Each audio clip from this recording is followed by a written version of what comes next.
Olá pessoal, no vídeo passado nós não tivemos tempo nem lousa suficiente para colocar um último pedacinho da introdução sobre divergência, que eu vou colocar aqui nesse vídeo, vou roubar um pedacinho dele para isso, e o importante mesmo, o foco desse vídeo que está ali na primeira imagem que vocês viram, é trabalhar, fazer uma associação do teorema de Green com o rotacional, vai ser algo bem bacana. Então só para terminar o conteúdo do vídeo passado, só para mostrar para vocês uma notação que vai aparecer bastante aqui para gente. Imagina que a gente tem uma função f, que é um campo vetorial, que ela é o gradiente de uma outra função. Ou seja, eu tenho aqui uma função f, que é na verdade o gradiente de uma função f maiúscula, perdão, que é o gradiente de uma função f minúscula, certo?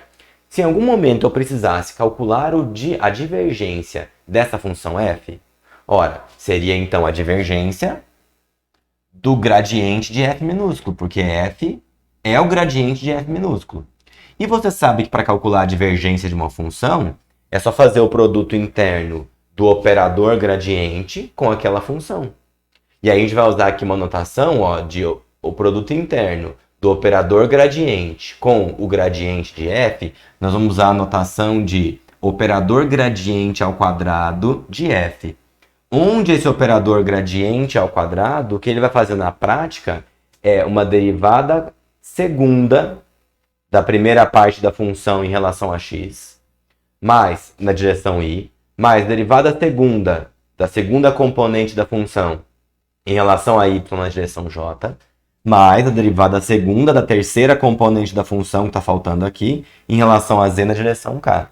Então, na hora que eu aplicar isso aqui, a derivada segunda, esse operador gradiente ao quadrado em f, o que eu vou ter vai ser na prática, a derivada segunda de f em relação a x, faltou o quadrado aqui, derivada segunda de f em relação a y e derivada segunda de f em relação a z. Porque a primeira vez que eu faço, o que vai aparecer aqui, quando eu tenho só isso, é a derivada de f em relação a x e y, quando tem um só. Aí a segunda parte, derivada de f em relação a y, j, e a terceira parte, derivada de f em relação a z, k. Isso é a função que eu tenho aqui. Na hora que eu faço o produto interno, veja que no primeiro termo ali eu já tinha derivada de f em relação a x. Eu vou ter uma derivada segunda e some o i, porque é isso que a divergência faz, ela desaparece com i, j e k. Então, o que eu tenho aqui? O que eu tenho aqui na prática é isso, derivada de f em relação a x de i, mais derivada de f em relação a y, j, mais derivada de f em relação a z, k.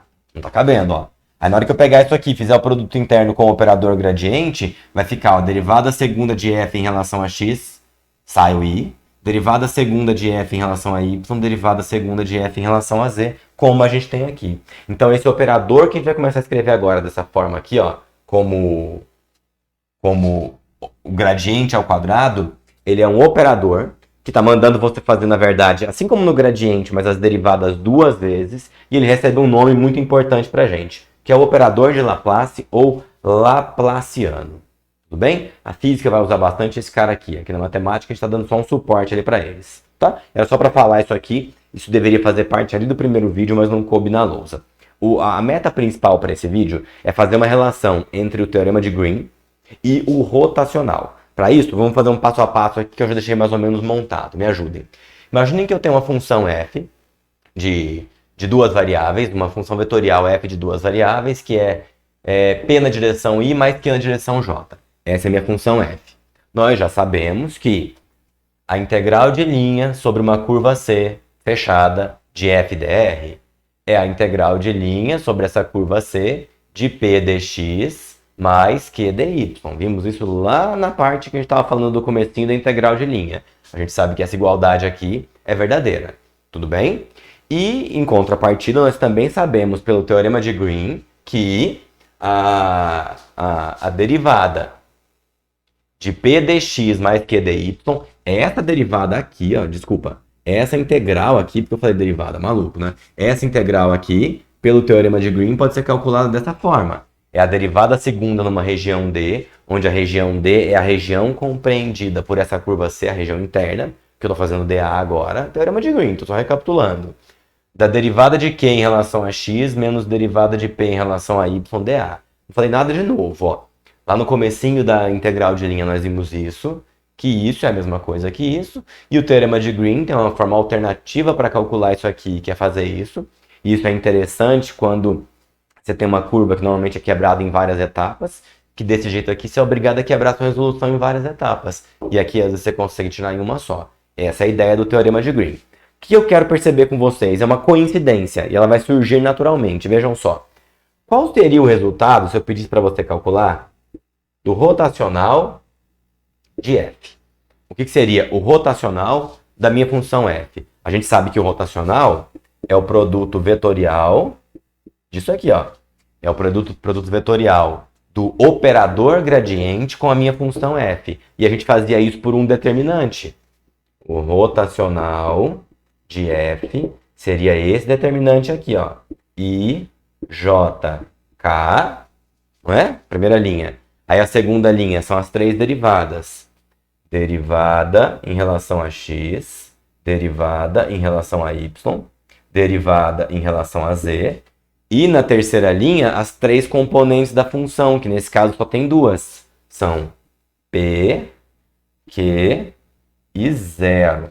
Aí eu vou querer que vocês me ajudem a calcular esse determinante aqui, que é o rotacional de f. Só que de cabeça, fazendo sem copiar as duas primeiras colunas para o vídeo não ficar muito extenso. Então me ajudem, ó. A primeira multiplicação no sentido da diagonal principal dá 0. A segunda multiplicação, que é essa aqui, ó, seria J, derivada em relação a Z e P. Então seria derivada de P em relação a Z, J.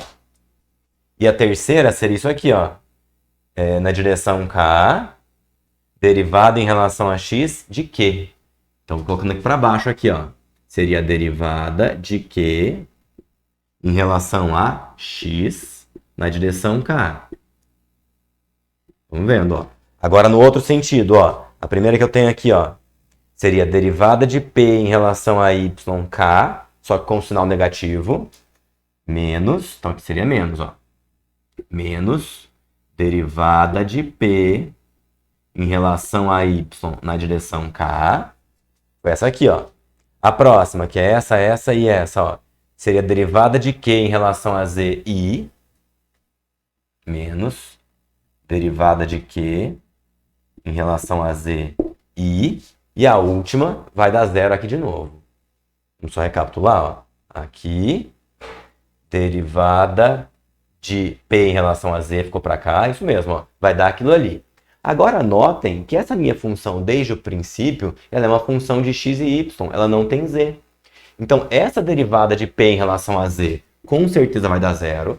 E essa derivada de Q em relação a Z com certeza vai dar 0 também. Acabei calculando mal o tamanho da lousa. Vou escrever mais um pedacinho ali, pausar o vídeo e voltar para cá, porque não vai caber, ó. Então, o que a gente acabou de descobrir? Que o rotacional de f é dado por, vejam só, derivada de Q em relação a x na direção K, menos derivada de P em relação a y na direção K. Eu vou pôr esse K em evidência. Derivada de Q em relação a x, menos derivada de P em relação a y na direção K. Será que tá cabendo no vídeo? Ainda tá, ó. Esse é o rotacional de f, tá vendo, ó? Quando ela tem só a P na direção I e Q na direção J. Ela não tem o R aqui, ó. Então, nesse caso, a gente sabe que a integral de linha é isso e que pelo teorema de Green ela fala que é isso. Aí nós paramos. Aí eu falei, agora vamos calcular o rotacional de f. É esse produto vetorial dado por esse determinante. Ao fazer as contas, tudo que era derivado em relação a z vai desaparecer, porque não tem z aqui na minha função. Sobrou para mim, ó, derivada de q em relação a x, menos derivada de p em relação a y, na direção k. Vou fazer uma pausa no vídeo e voltar aqui, que já vai estar apagado. Voltando, pessoal, então eu parei aqui, ó. Rotacional de f é a derivada de q em relação a x, menos a derivada de p em relação a y na direção k, que eu só copiei igual para cá. Agora, o que vai acontecer se eu multiplicar os dois lados da igualdade por k? Eu vou ter que o rotacional de f, k, é igual a derivada de q em relação a x, menos derivada de p em relação a y, k ao quadrado. Eu pus outro k aqui. Só que você sabe que esse k é um versor unitário. qualquer vetor ao quadrado, isso aqui é o módulo dele ao quadrado, né? Pegar um vetor e fazer o produto interno por ele mesmo, você vai multiplicar a primeira coordenada com primeira coordenada, segunda com segunda, terceira com terceira, quarta com quarta. Isso aqui é o módulo de k ao quadrado. Esse k é um versor, é um vetor de módulo 1. Esse módulo 1 ao quadrado continua dando 1. Isso aqui desaparece, não muda absolutamente nada. Olha o que a gente acabou de descobrir aqui, ó. Que o rotacional de f, produto interno com o vetor k, que é o versor k, vai ser derivada de Q em relação a X menos derivada de P em relação a Y, que é exatamente o que nós temos aqui, ó. Então eu posso simplesmente interpretar o teorema de Green usando a ideia de rotacional, trocando esse parênteses aqui, ó, veja aqui, ó. Ele está igualzinho aqui, ó. Por isso. Ou seja, o que a gente acabou de descobrir? Que a integral de linha fechada sobre a curva C de f dr, onde f é essa função aqui, pode ser calculada pela integral dupla na região D, onde D é a região limitada pela curva C, do rotacional de f k dA, assim como está aqui. Ou poderia até colocar uma outra igualdade aqui no meio do caminho, que é essa igualdade aqui, ó, que participou daqui também. Também dá para colocar. É uma igualdade tripla, que a gente acabou de ver, que existe um jeito de me referir ao teorema de Green usando a notação de rotacional, que em algumas situações pode deixar minha resolução mais curta até. Tudo bem? Valeu, pessoal! No próximo vídeo, a gente vai fazer a mesma coisa agora, só que usando divergente. Tem como misturar o teorema de Green com a divergência, que é o que eu vou fazer no próximo vídeo, mas aí é o tema para você ver daqui a pouco. Tchau, obrigado e até mais!